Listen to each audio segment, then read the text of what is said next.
లెక్కెట్టుకుంటున్నారు అన్నారట. గులకరాళ్ళు లెక్కెట్టుకుంటున్నారట ఆయన. అప్పుడు సరే ఆ రాళ్ళు లెక్కెట్టుకోవడం మానేసి సార్ మేము వచ్చామని చెప్పు అని వచ్చినటువంటి స్నేహితులు చెప్పారు. సరే లోపలికి వెళ్ళాడు. అయ్యా మీకోసం ఎవరో రామకృష్ణారెడ్డి గారు అంటే వచ్చారు మీ స్నేహితులు అని చెప్పి అన్నాడటండి. అంటే అప్పుడు సరే జమీందారు యువతలకు వచ్చాడు. ఆ జమీందారు గారు వచ్చిన తర్వాత స్నేహితులు అంటారట, ఎవరా నీకేం బుర్రగాని పాడైందా, పిచ్చెక్కిందా, గులకరాళ్ళు లెక్కెడుతున్నావు లోపల కూర్చొని అని అడిగారట. ఎవరన్నారా? నేను గులకరాళ్ళు లెక్కెట్టుకుంటా పెట్టి నేను ఇక్కడ డబ్బులు లెక్కెట్టుకుంటున్నాను అన్నట్టు. ఈయన డబ్బులు లెక్కెట్టుకుంటున్నాడు. వాడు జమీందారు గారిని గులకరాళ్ళు లెక్కెడుతున్నాడని చెప్పాడు మీ నౌకరి. సరే మీ నౌకరి ఎలా చెప్పాడు రా అని చెప్పేసి అనేసరికి నౌకరి మీద కొద్దిగా కోపం వచ్చింది. సరే వీడి పని మళ్ళీ వచ్చాక చెప్దాం అనుకున్నాడు. ఆ ఫ్రెండ్స్తో కలిసి బయటకు వెళ్ళిపోయాడు. ఏదో కాలక్షేపం చేశారు, మళ్ళీ వచ్చేసారు. తర్వాత మళ్ళీ 10 రోజులు పోయిన తర్వాత మళ్ళీ ఆ స్నేహితులు మళ్ళీ వచ్చారు. వచ్చి ఒరే నువ్వు బాగా చూసి నువ్వు సరిగా చూడలేదమన్నా మీ యజమాని ఏం చేస్తానంటే గులకరాళ్ళు ఎక్కెట్టుకుంటారని చెప్పావు, ఈవేళన్నా బాగా చూసి వచ్చి ఏం చేస్తున్నాడో చెప్పు అని చెప్పేసి మళ్ళీ నౌకరిని మళ్ళీ పంపించారట. మళ్ళీ లోపలికి వెళ్ళి నౌకరు మళ్ళీ తిరిగి వచ్చి అంటాడట, ఆయన శత్రువులతోటి ఇష్టాగోష్ఠిగా ఏదో కబుర్లు చెప్పుకుంటున్నారు ఆనందంగా అన్నాడట. ఇదేంటి శత్రువులతో ఎవడన్నా దెబ్బలాడతాడు కానీ ఇష్టాగోష్ఠిగా ఎవడన్నా ప్రేమతో మాట్లాడతాడు శత్రువులతోటి అలాగని చెప్పేసరికి సరే ఒకసారి మేము రమ్మన్నామని చెప్పు అన్నారు స్నేహితులు. సరే అయ్యా మీకోసం ఎవరు వచ్చారండి అని చెప్పేసి మళ్ళీ చెప్తే ఆ జమీందారు గారు బయటకు వచ్చారు. ఎవరైనా నీకు అసలు బుద్ధి ఉందా లేదా, శత్రువులతో దెబ్బలాడతాం కానీ ప్రేమతో పలకరిస్తే వాడిని ఎత్తి కూర్చుంటారు, నువ్వు శత్రువులతో ఇష్టాగోష్ఠి దొరుకుతున్నావట అని చెప్పేసి ఈ ఫ్రెండ్స్ దెబ్బలాడుతున్నారు. స్నేహితులు దెబ్బలాడితే ఎవరన్నారు ఈ మాట అంటాడు, నేను హాయిగా నా భార్య బిడ్డలతోటి సరదాగా కాలక్షేపం చేస్తున్నాను రా, ఇదిగో మా మనవలు ఆడుకుంటుంటే చేతిలో బొమ్మ కూడా ఉన్నది, నేను వాళ్ళతో కాలక్షేపం చేస్తున్నాను, నేను శత్రువులతోటి ఇష్టాగోష్ఠి ఉండటమేంటి అని చెప్పేసి ఈ జమీందారు గారు అన్నారన్నమాట. అంటే అప్పుడు సరే మీ నౌకరు ఇలాగ అన్నాడు అన్నారు. అప్పుడు వెంటనే నౌకరు పిలిపించి నీకు అసలు తిరం తప్పిపోయింది, బుద్ధి ఉందా లేదా, నేను నా భార్య బిడ్డతో ఆనందంగా ఉంటే శత్రువులతో ఉన్నానంటావట, నేను నౌకరి పని తీసేస్తున్నానని చెప్పేసి తీసేసి నువ్వు మహా మూర్ఖుడులాగా ఉన్నావు, నీకంటే మూర్ఖుడు ఎవడన్నా కనపడితే ఈ బొమ్మ అడిగి ఎప్పుడన్నాను ఇంకా బొమ్మ ఇది అని చెప్పేసి చేతుల్లో నా బొమ్మ నౌకరు చేతిలో పెట్టేసి ఈ పని అనిపించేశాడు. అనిపించేస్తే ఆ నౌకరు ఎవరి దగ్గరతో పోయాడు, ఎవరో పని చేసుకున్నాడు, ఎలాగో బతుకుతున్నాడు. కొద్ది రోజులకి ఏమైంది, ఇప్పుడు ఎంత చెప్పారు గురువు గారు, ఇదిగో వచ్చేస్తున్నారు దొంగలు, అదిగో వచ్చేస్తున్నారు దూసేస్తున్నారు అన్నారు కదా, అలాగా ఆ దొంగలు వచ్చారట ఒక రోజు జమీందారు గారి ఇంటికి. వచ్చి ఆ ఇంట్లో ఉన్నటువంటి నగ నట్ర మొత్తం డబ్బు మొత్తం అంతా కూడా దోషించుకుని ఆ దోసుకుపోతున్నటువంటి దొంగలకు అడ్డుపడితే ఒక ఇనపరాడు తీసుకుని ఆ జమీందారు గారి కాళ్ళు ఎరగొట్టేశాడు అనమాట. కాళ్ళు ఎరగొట్టేస్తే పాపం దురదృష్టవశాత్తు కాళ్ళు లేనటువంటి పరిస్థితి ఏర్పడిపోయింది. ఆయనకి ధనం పోయింది, కాళ్ళు లేవు, శరీరం ఎందుకు ఒక పైసా తేవడానికి కూడా సహకరించుకోలేదు.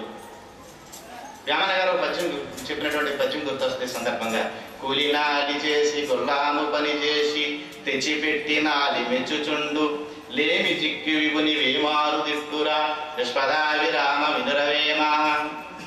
కూలి పని చేసో నాలి పని చేసో ఆడినెత్తి కొట్టో ఈడినెత్తి కొట్టో 10 రూపాయలు డబ్బులు సంపాదించినప్పుడు భార్య చాలా మెచ్చుకుంటుందట, చాలా సంతోషిస్తుంది.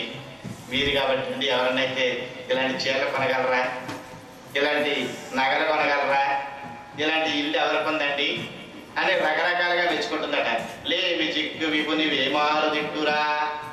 ఎప్పుడైతే ఆ భర్త తెచ్చేటటువంటి ఆదాయం తగ్గిపోయిందో తిడుతుందటండి. అరే అంత అన్యాయం ఎవరన్నా చేస్తామండి, ఎవరైనా తిడతారా మీరు? తిట్టరు కదండి. తిట్టరు కానీ ఓ పని చేస్తారు, ఏదో పెద్ద పార్టీగాళ్ళలాగా కంగారు పడిపోతున్నాడు,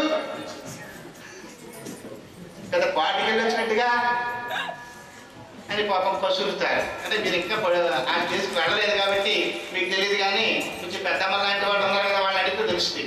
పెద్ద పార్టీగాళ్ళ కంగారు ఏంటి, ఓడగొడిచేది వస్తున్నా అంటున్నారు కదా అని తిట్టుకోవడం మొదలు పెడతారనమాట. అందువల్ల కూలి నాలి చేసి గొల్లాము పని చేసి తెచ్చిపెట్టి నాలి మెచ్చుచుండు లేమి చిక్కి విపుని వేమారు దిక్కురా. భార్య కూడా తిడుతుందట. అలా వేమన గారు చెప్పినట్లుగా కాలాంతరంలో ఇవన్నీ చూస్తున్నాం. ఆ ముసలికి వచ్చిన తర్వాత ఆ ఎదురు వచ్చారు. అంతకుముందు యామిలి శివండి ఉంటుంది, తర్వాత వయసు అయిపోయాక డబ్బులు ఆదాయం తగ్గిపోయినప్పుడు ఓ నిన్నే వినబడిందా, ఓయిలోకి వచ్చేసింది, యామిడి పోయింది, శివండి పోయింది, పలకరింపుల్లోనే తేడా వచ్చేసింది. ఇది జరుగుద్ది, అందరికీ జరుగుద్ది. ఈవేళ గట్టిపోనని చెప్పి యామిడి ఉంటుంది, ఈ గట్టిదనం తగ్గిపోయిన తర్వాత యామిడి పోద్ది. ఏమండి ఓయ్ అన్న వచ్చేసింది.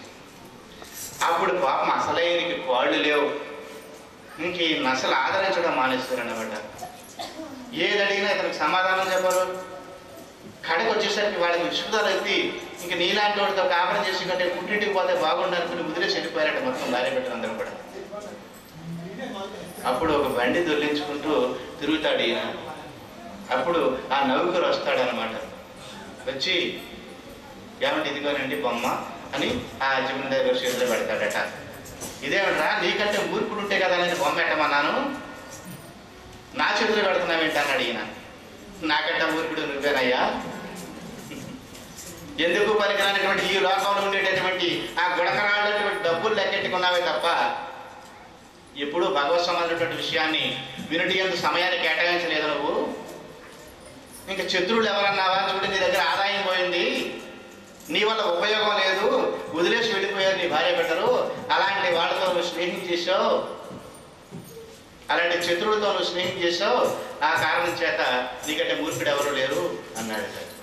అంటే అప్పుడు అంటాడు ఈయన, ఒరే వాళ్ళతో చేయకపోతే ఎవరితో కాలక్షేపం చేస్తాం, భార్య బిడ్డలతో కదా ఆనందంగా ఉండాలి అన్నారు. ఆనందంగా ఉండు, కానీ ఆ సమయంలో భగవత్ సంబంధమైనటువంటి భక్తులతో కానీ భగవత్ సంబంధమైనటువంటి సద్గ్రంథాలతో కానీ ఎప్పుడైనా స్నేహం చేసావా? ఎప్పుడైనా పర్వదినములు ఏ గాయత్రి పీఠం కన్నా వింటావా? ఇప్పుడు దేవుడికి ఒక నమస్కారం కూడా పెట్టలేదే. ఎంతసేపు ఆ శుద్ధి కావాలో తిట్టుకోవడం, ఆ ఎకామెట్లు రాసుకోవడం, ఆ పద్ధతులు చూసుకోవడం, ఎవరిని కొట్టేసి పది డబ్బులు సంపాదించేవనేటువంటి ఆలోచనే తప్ప కనీసం పర్వదినములందైనా ఇప్పుడు ఏ దేవాలయానికి వెళ్ళి ఒక నమస్కారం పెట్టినటువంటి పాపాన్ని పోలేదు. ఇంకా వేడను నమ్ముకున్న వేడ మీద ఉండి ఆ భగవత్సమైనటువంటి విషయాన్ని వినకపోవడం వల్ల నీకు ఈ వేడ దుస్థితి వచ్చింది, నీకంటే మూర్ఖుడు ఎవడో ఇంకా పలికిది అని చెప్పాడట.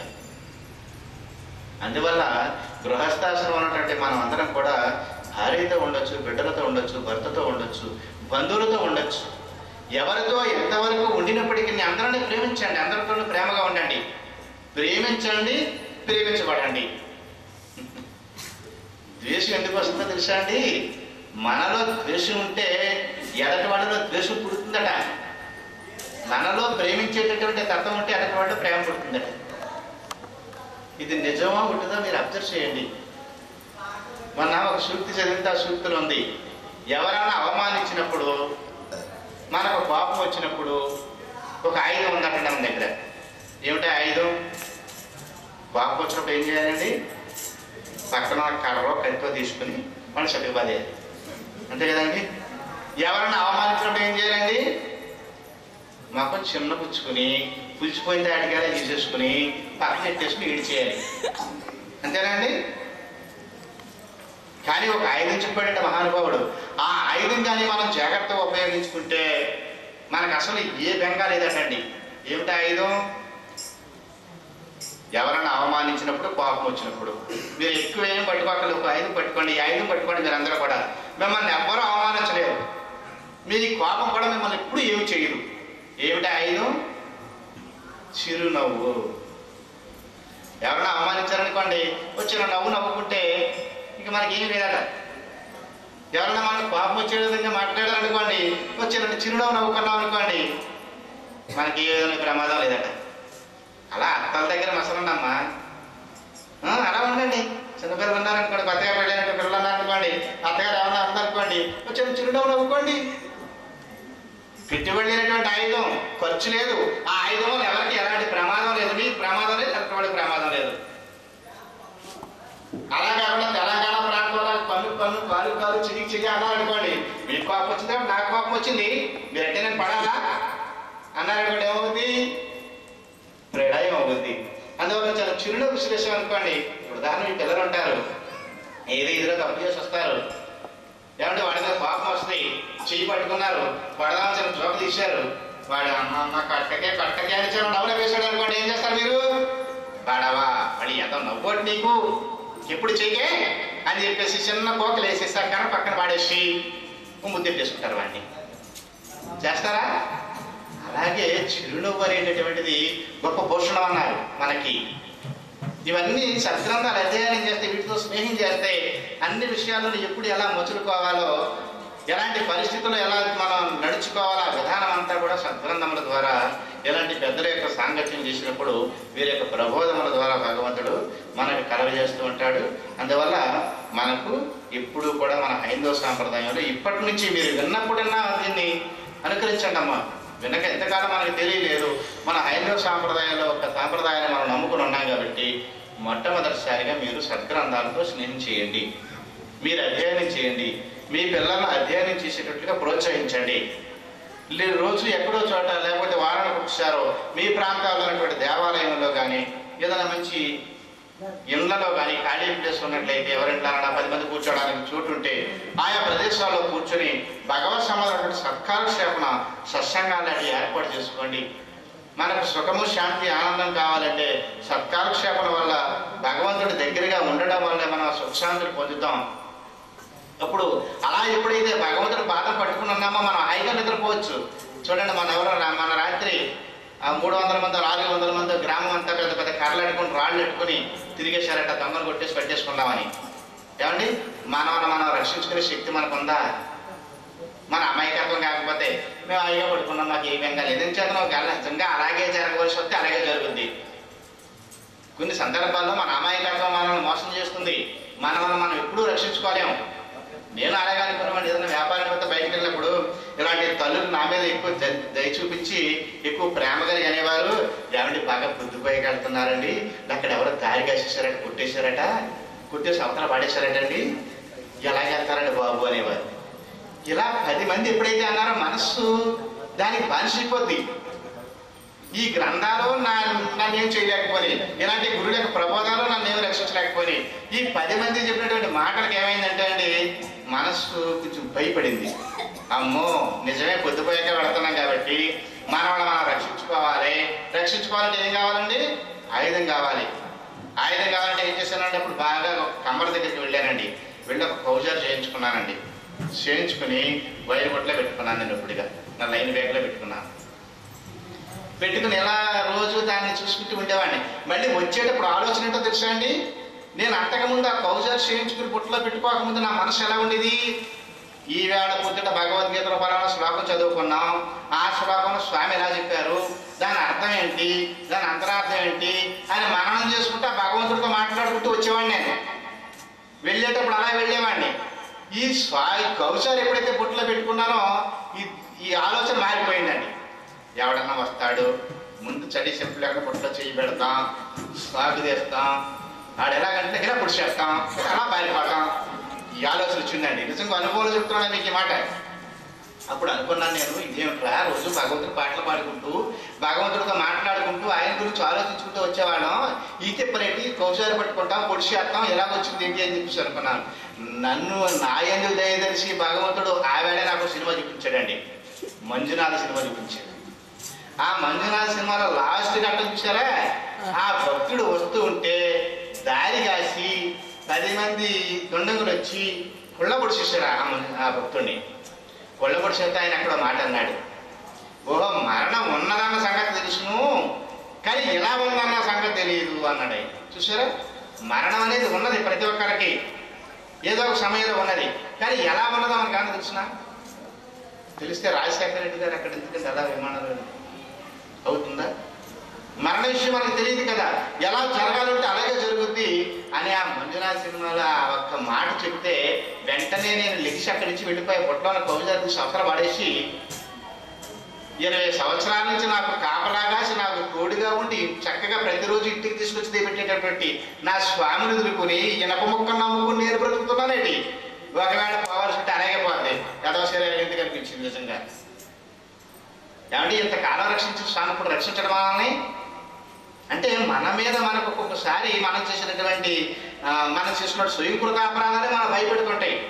ఎట్టి పరిస్థితుల్లోనూ కూడా భయపడకుండా జీవించేవాడు ఎవడంటే భగవంతుడు పాదం పట్టుకుని బ్రతుకుతున్నటువంటి వాడు భయపడక్కర్లే. ఎట్టి పరిస్థితుల్లోనూ కూడా మనకి ఎలాంటి కష్టాలు రావు, ఎలాంటి భయాలు రావు. ఒకవేళ వచ్చినా భగవంతుడికి తెలియ కూడా ఏది జరగదు. అందువల్ల ఎప్పుడు కూడా దేవుడికి సన్నిహితంగా ఉండండి. మీరు ఏ పనులంటే చేయండి, గృహస్థాశ్రమాల్లో ఎవరెవరు ఏ డ్యూటీలు చేయాలో, వ్యవసాయమో వ్యాపారమో ఉద్యోగమో, పురుషులు చేయాల్సినటువంటి ధర్మాలు పురుషులు చేయండి. స్త్రీలు గృహిణీలుగా తాము ఏం చేస్తున్నారో, ఆ గృహస్థాశ్రమంలో స్త్రీలు ఎంతవరకు ఉండాలో, వచ్చేటటువంటి ఆదాయాన్ని బట్టి వ్యయం సాధించుకుంటూ హాయిగా ప్రశాంతంగా ఆనందంగా మా అమ్మ జగన్మాత ఆదిపరాశక్తున్నటువంటి గాయత్రి మాత ఉన్నది, మా స్వామి శ్రీకృష్ణ పరమాత్మ ఉన్నారు నన్ను రక్షించడానికి. మేము